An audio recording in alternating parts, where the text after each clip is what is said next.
सुदर्शन पाटील हे आपलं मनोगत व्यक्त करतील. सन्माननीय व्यासपीठ, प्रमुख अतिथी आणि माझ्या भावी अधिकाऱ्यांना, मी सुदर्शन पाटील, तालुका जामनेर, जिल्हा जळगाव मधून नेरी बुद्रुक या गावातून आलो आहे. माझं जे एज्युकेशन आहे ते इंजिनिअरिंग झालं आणि जो इंजिनियरची काय अवस्था आहे बाहेर ते आपल्याला माहिती आहे. त्यामुळे इंजिनियरचं प्रमाण इकडे थोडं जास्त वाढले. तर सुरुवात करायची म्हणजे थोडी भीती वाटते. डिवाइस बी झालो तरी भीती वाटते.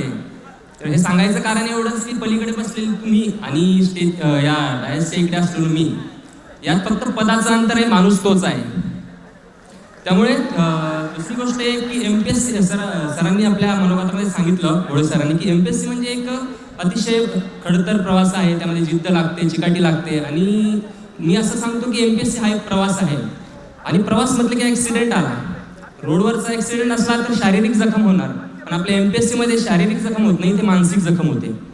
त्यामुळे इथे थोडं शरीर तंदुरुस्त नसलं तरी चालतं, पण मन किंवा तुमचं काळजी ती सिंहाचं असलं पाहिजे. म्हणजे आलेलं अपयश पचवण्याची ताकद आपल्यामध्ये असली पाहिजे. त्यामुळे दुसरी गोष्ट म्हणजे पुण्यात येताना आपण एक स्वप्न घेऊन येतो, जे की एक अधिकारी होण्याचं, पण त्याचा एक बाय प्रोडक्ट सुद्धा तयार होतो इथे. पुण्यात आल्यानंतर आपण पैठणमध्ये राहायला लागतो. दुसरा बाय प्रोडक्ट म्हणजे ढेकणांचा. ढेकणांपासून लवकरात लवकर मुक्तता व्हावी ही आपली इच्छा असते पुण्यातून, आणि MPSC हा त्याच्यातला सगळ्यात मोठा मार्ग आहे.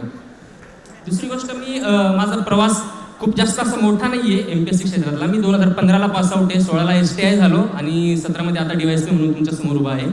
तर मगाशी नीलम जी बोलली, नीलम बापना आमच्या जळगाव जिल्ह्यातलीच आहे ती, आणि मी दोघंही क्लास अधिकारी जळगाव जिल्ह्यामधून झालो आहे. तर ती जी बोलली की महिलांच्या बाबतीत तिने जे मनोगत मांडलं तिचं त्याबद्दल, आणि जर 21व्या शतकामध्ये ही परिस्थिती असेल महिलांच्या बाबतीत किंवा जी मुलगी जन्माला येते त्यांच्या बाबतीत, तर खरंच हे आपलं एक दुर्दैव असं मला वाटतं, दुर्दैव आहे. मेन्सच्या आधी थेरी पेपरचा अभ्यास करताना मराठीच्या निबंधासाठी म्हणजे आपण सगळेच पेपर वाचतो. एक बातमी त्यावेळेस आली होती श्रीभ्रूण हत्येवर. सध्या सांगलीचं प्रकरण सुद्धा प्रचंड गाजते. त्यावेळेस मी एक कविता केली होती, ती कविता तुम्हाला ऐकून दाखवतो. म्हणजे एका जी भ्रूण असतं आईच्या पोटामध्ये, त्यांनी देवाला केलेली ती एक विनंती आहे, ती मी तुम्हाला म्हणून दाखवतो. कारण की सरांनाही भोळे सरांनाही माझी कविता ऐकायची होती, त्यांनी अजून ऐकलेली नाही. 3 महिने आम्ही सानिध्यात होतो, पण त्यांना ती संधी कधी मिळाली नाही.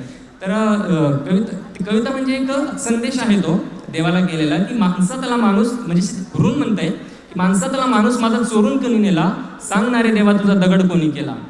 आई म्हणतात जिला आता माया नाही तिला, पोटच्या या गोळ्यालाही जन्म नाही दिला. बापालाही हवा होता वंशाचा या दिवा, सांगणारे देवा तुझा दगड कोणी केला. राखी बांधते भावाला मी मागते का रे काही, घर गाडी बंगला देवा मला नको काही. देतील त्या घरी बघ सुखाने मी राहील, सुख दुःख विसरून मी साथ त्याची देईल. शेवटचं कडवं आहे, हे खूप छान आहे. सासराला जाताना भावाच्या मिठीत पडू दे, बालपणीच्या आठवणी अश्रूंमधून वाहू दे. पाणवलेल्या बाबांचेही डोळे मला पुसू दे, देवा फक्त एकदा तरी जन्म मला घेऊ दे. त्यानंतर जे आपल्या MPSC मध्ये ते एक म्हणतात ते पंचवार्षिक योजना बऱ्याच मुलांना लागते. तशी मला काही लागली नाही, ती संधी मला मिळाली नाही पंचवार्षिक योजनेचा लाभ घ्यायचा, कारण की ती बदलली आता नीती आयोग आला आहे. पण जे परिश्रम घेत आहेत, जे कष्ट करतायत मुलं, त्यांना यश नक्की येणार आहे. आणि पुढच्या वर्षी तुम्ही माझ्या जागेवर असणार आहे. तुमच्यासाठी एक खास कविता अजून एक म्हणतो मी, कारण की कविता झाल्याच नाहीत आज कोणी मनोगत, म्हणजे मी ओळी कोणाच्या घेतल्या नाही, मी ओळी वगैरे कोणाच्या चोरून आणल्या नाही किंवा लिहून पण आणलं नाही. या कविता मी स्वतःच करतो, स्वतःसाठी करतो, छंद म्हणून, प्रकाशित करण्यासाठी वगैरे नाही करत. तर ती कविता तुमच्यासाठी, की हरलो म्हणून थांबू नकोस, युद्ध अजून संपले नाही, झुंजण्याची आस मनी ठेव, तू अजून जिंकलेला नाहीस. अडचणी या येतील किती, श्वास घेण्यात थांब जरा, ध्येय तुझे उंच किती, अडचणींना सांग जरा. घेतला वसा हाती असा अर्ध्यावरती सोडू नकोस, झुंजण्याची आस मनी ठेव, तू अजून हरू नकोस. जिंकण्याची ही प्रबळ इच्छा अशीच उंच राहू दे, धमन्यामधील रक्तातून कष्टाची गंगा वाहू दे. जिंकल्याशिवाय जय जयकार कधीच तुझा होणार नाही. मग सांग स्वतःला खंबीरपणे, मी जिंकल्याशिवाय राहणार नाही. धन्यवाद.